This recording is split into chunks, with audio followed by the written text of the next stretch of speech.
प्रिय प्रतियोगी छात्रों, एक बार सबको नौकरी मिलेगी यूट्यूब चैनल में फिर से आपका स्वागत है। प्रिय प्रतियोगी छात्रों, आज उत्तर लेखन के कार्यक्रम में मेरे चर्चा का मुख्य विषय है कि हड़प्पा सभ्यता का पतन। मतलब आज हम चर्चा करेंगे हड़प्पा सभ्यता के पतन से आप क्या समझते हैं, हड़प्पा सभ्यता के पतन का तात्पर्य क्या है।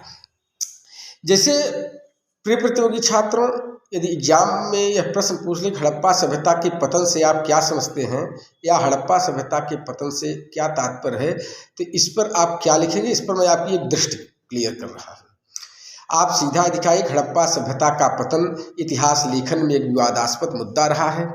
विभिन्न प्रकार के इतिहासकारों ने विभिन्न प्रकार के इसमें मत दिए हैं। जैसे कुछ लोगों का मानना है, कुछ विद्वानों का यह मानना है कि यह आर्य आक्रमण काल से सभ्यता का पतन हुआ। कुछ लोगों का मानना है कि बाढ़ एवं विवर्तनिक विक्षोभ के कारण जो जलप्लावन हुआ इससे सिंधु सभ्यता का पतन हो गया।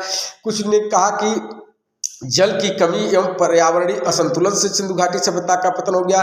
कुछ विद्वानों ने यह कहा कि जो है कि मेसोपोटामिया से जो व्यापार में गिरावट आई उससे जो है जो बंद हुआ जो है व्यापार, उससे सिंधु सभ्यता का पतन हुआ। फिर यह लेकिन यदि हम गहराई से, अब आगे आप ये बताइए, लेकिन यदि हम गहराई से अध्ययन करते हैं तो हमें ऐसा महसूस होता है कि कभी किसी सभ्यता का पतन होता ही नहीं।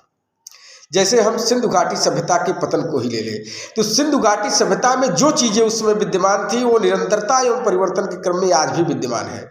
जैसे उस समय भी व्यापार वाणिज्य था, आज भी व्यापार वाणिज्य है विदेशों से। उस समय भी जो है नगरीकरण था, आज भी नगरीकरण। उस समय भी सड़कें बनाई जाती थी और नालियों का प्रयोग होता था जो है, आज भी सड़कें बनाई जाती है, उसके साथ नालियों का प्रयोग होता है। तब भी जो है मातृ पूजा होती थी, आज भी मातृ पूजा। तब भी शिव पूजा होती थी, आज भी शिव पूजा होती। तब भी जल पूजा होती थी, आज भी जल पूजा। तब भी नाग पूजा होती थी, आज भी नाग पूजा। तब भी पके ईंटों का प्रयोग होता था, आज भी पके ईंटों। तब भी खेतों की जुताई होती थी, आज भी खेतों की जुताई होती। तब भी पशुपालन था, आज भी पशुपालन है। तो इसलिए कुल मिलाकर हम यह कह सकते हैं कि तब भी धातु ढलाई का ज्ञान था लोगों को, आज भी धातु ढलाई का ज्ञान है। तब भी हड्डी के उपकरण बनाए जाते थे, आज भी हड्डी के उपकरण बनाए जाते हैं। इसलिए हम यह कह सकते हैं कि सिंधु घाटी सभ्यता में जो चीज़ें विद्यमान थी निरंतरता एवं परिवर्तन के क्रम में, वो चीज़ें आज भी विद्यमान है।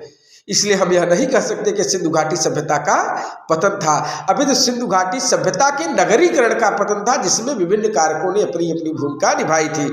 जैसे कहीं बाढ़ के कारण जो है नगरीकरण का पतन हुआ होगा, कहीं जल की कमी से, जैसे घग्गर आदि नदियों के सूख जाने से जल की कमी हुई तो कृषि कार्य प्रभावित हुआ। जब कृषि कार्य प्रभावित हुआ तो उत्पादन अधिशेष की स्थिति दुष्प्रभावित हुई, जिससे वहाँ से लोग आकर जो है ग्रामीण क्षेत्रों की ओर चले आए।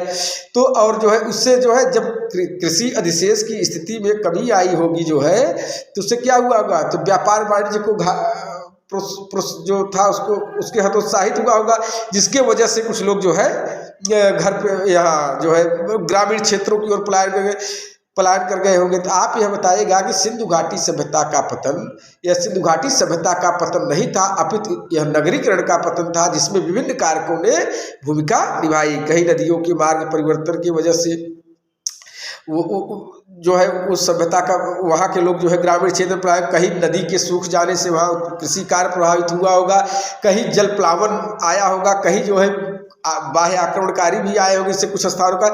इसलिए विभिन्न स्थलों के पतन के लिए विभिन्न कारक उत्तरदायी थे।